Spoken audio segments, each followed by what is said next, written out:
All right, everyone, it's 2022, and as you know, it's the time of the year where we have our New Year's resolution. Guess what? About 80% actually fail in not accomplishing their New Year's resolution. So I'll give you some tips here so that you could be one of those 20% that are successful. But before I do that, guess what the stats are for New Year's resolutions? One would be eating healthier. The second would be exercising more. And the third is saving more money. So we can help with the first two, well, even in the third option there with our financial health webinars, but I'll share you some tips on just how you can stick and achieve your fitness goals.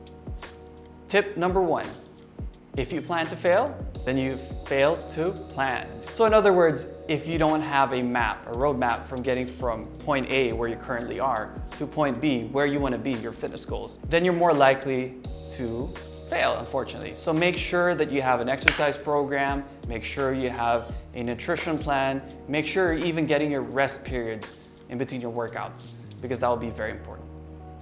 Next tip, I actually tell this to my clients a lot. Show me your calendar and I will show you your priorities. What do I mean by that? Well, maybe even before you start setting goals, you look at your calendar. Hopefully you actually have a journal that you follow, because then you see what your past history is like, because it can predict your future, right? So if you exercise 3 times a week, then you can expect a certain result.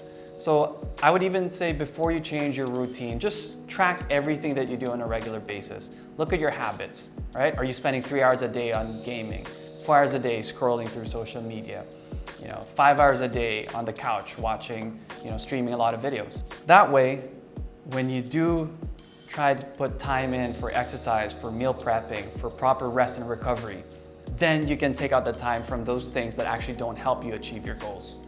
So again, show me your schedule and I will show you your priorities. So before you even make changes, let's look at what you used to do before. Next tip is monthly assessments. So if it's work, think of KPIs, right? Every single month, I want to ask you right now, are you tracking your progress?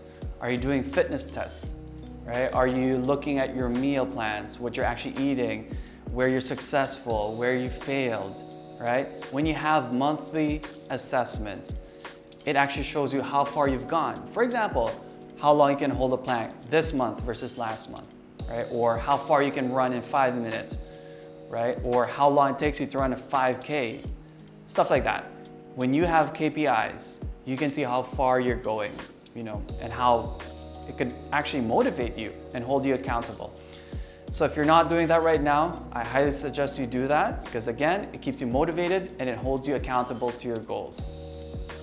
Next tip is you really want to break down, have little milestones for every big goal that you have. Say for example, if it's exercising consistently every 5 times a week, then you can put in your workouts, right? So every time you finish a workout, you click the check there, right?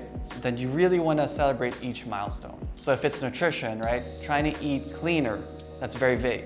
Let's break it down. Eating 6 cups of veggies a day, having 4 servings of fruit a day, having 1 cheat meal a week, right? Every time you tick that box, it gives you that dopamine high. It gives you that sense of accomplishment. So make sure, let's break those goals down into little action plans so that it keeps you motivated.